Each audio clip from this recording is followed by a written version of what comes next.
Cabeçudo no ânus? No ar. É, não sou nada. Eu não tenho uma cabeça grande. É que tens um nariz enorme.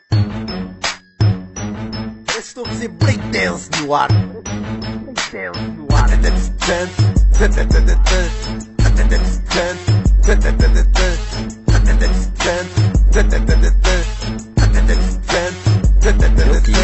Feromonas, fenoninho, não importa. É um português bem cabeçudinho. É um cara bem da hora, cheio de estilo. Mas antes de tudo, é um cara que admiro. Pode botar fé que o cara é legal. Por isso é o maior game lá de Portugal.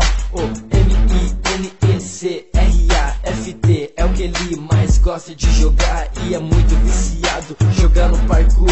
Toda vez que eu vejo falo, boa Pigu.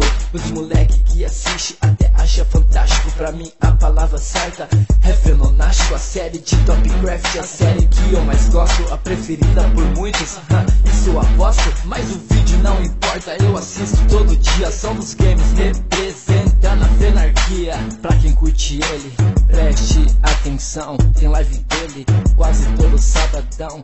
Pra quem não conhece esse cabeção, ele é bem da hora. Como uma lula no chão.